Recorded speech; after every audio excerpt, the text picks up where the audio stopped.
Assalamualaikum warahmatullahi wabarakatuh. Halo teman-teman semua, perkenalkan nama saya Norma Muda dengan NIM 2342014054 dari Prodi Bimbingan Konseling Islam semester 4. Baik, kali ini saya akan membahas materi mengenai teori pembelajaran kognitif. Pertama, ada apa itu model pemrosesan informasi.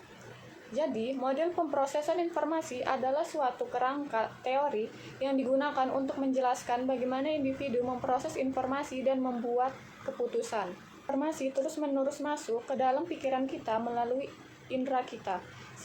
Sebagian besar informasi ini segera dibuang dan kita mungkin tidak pernah menyadari sebagian besarnya. Sebagian disimpan dalam ingatan kita untuk waktu yang singkat dan kemudian dilupakan. Kita mungkin mengingat nomor kursi pada tiket teater sampai kita menemukan kursi kita.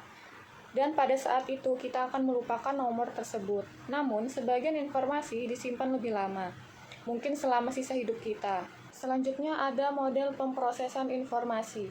Model pemrosesan informasi menjelaskan cara manusia menyerap, mengingat dan menggunakan informasi.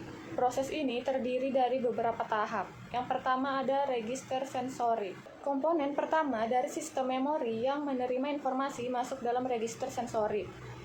Register sensorik menerima sejumlah besar informasi dari masing-masing indera, seperti penglihatan, pendengaran, sentuhan, penciuman, dan pengecapan. Dan menyimpannya dalam waktu yang sangat singkat, tidak lebih dari beberapa detik. Jika tidak terjadi apa-apa pada informasi yang tersimpan dalam register sensorik, informasi tersebut akan hilang dengan cepat.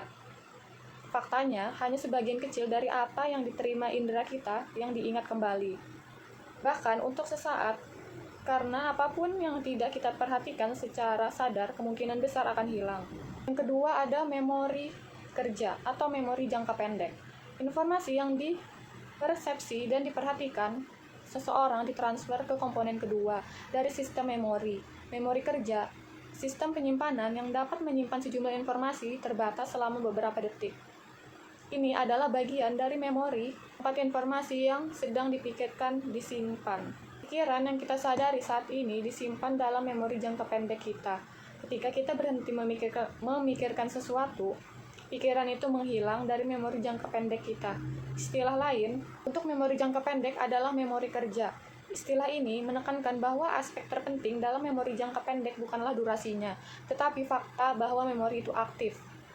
Memori kerja adalah tempat pikiran bekerja pada informasi, mengaturnya untuk disimpan atau dibuang, dan menghubungkannya dengan informasi lain. Memori kerja ini sangat penting, sehingga banyak peneliti menganggap kapasitas memori kerja pada dasarnya sama dengan kecerdasan. Memori jangka panjang. Memori jangka panjang adalah bagian dari sistem memori tempat kita menyimpan informasi untuk jangka waktu yang lama. Memori jangka panjang dianggap sebagian penyimpanan memori jangka panjang berkapasitas sangat besar. Faktanya, bahwa banyak ahli teori percaya bahwa kita mungkin tidak akan pernah melupakan informasi dalam memori jangka panjang. Sebaliknya, kita mungkin hanya kehilangan kemampuan untuk menemukan informasi dalam memori kita. Kita tidak hidup cukup lama untuk mengisi memori jangka panjang kita. Orang menyimpan tidak hanya informasi, tetapi juga strategi pembelajaran dalam memori jangka panjang untuk akses mudah. Kapasitas ini yang disebut sebagai memori kerja jangka panjang, menjelaskan keterampilan luar biasa para ahli, seperti ahli diagnostik medis atau pendidik, yang harus mencocokkan informasi terkini dengan berbagai macam pola yang tersimpan dalam memori jangka panjang mereka. Selanjutnya, ada apa yang kita ketahui dari penelitian tentang otak. Di masa lalu, penelitian tentang pembelajaran, memori, dan fungsi kognitif lainnya dilakukan dengan menggunakan metode yang selangkah lebih maju dari otak itu sendiri. Para ilmuwan menggunakan eksperimen yang cerdik untuk mempelajari fungsi otak dari respon subjek terhadap rangsangan dan tes tertentu. Memeriksa individu dengan kerusakan otak yang tidak biasa, atau membuat kesimpulan dari eksperimen pada hewan. Namun, dengan kemajuan teknologi, para ilmuwan sekarang dapat mengamati otak yang sehat saat beroperasi menggunakan metode pencitraan otak seperti fMRI. Ini memungkinkan mereka untuk mempelajari bagaimana otak bekerja saat kita melakukan berbagai aktivitas. Penelitian baru telah mengungkapkan bahwa otak bahkan lebih terspesialisasi daripada yang dipikirkan sebelumnya. Ketika Anda memikirkan wajah, Anda mengaktifkan bagian otak yang berbeda daripada ketika Anda memikirkan kursi, lagu, atau perasaan. Jika Anda menguasai dua bahasa, misalnya bahasa Spanyol dan bahasa Inggris, area otak sedikit berbeda diaktifkan ketika Anda berbicara dalam setiap bahasa. Kedua belahan otak memiliki fungsi yang agak berbeda. Belahan kiri lebih terlibat dalam bahasa, sedangkan belahan kanan lebih terlibat dalam informasi spasial dan nonverbal. Namun, terlepas dari spesialisasi dalam otak, hampir semua tugas yang kita lakukan melibatkan kedua belahan dan banyak bagian otak yang bekerja sama. Selanjutnya ada cara kerja otak. Otak manusia itu penuh dengan misteri. Otak mengendalikan semua yang kita lakukan dan semua yang kita rasakan. Ilmuwan dan filsuf telah mempelajari otak selama ratusan tahun, tetapi baru dalam beberapa tahun terakhir ini, kemajuan nyata telah dicapai dalam memahami cara kerja otak.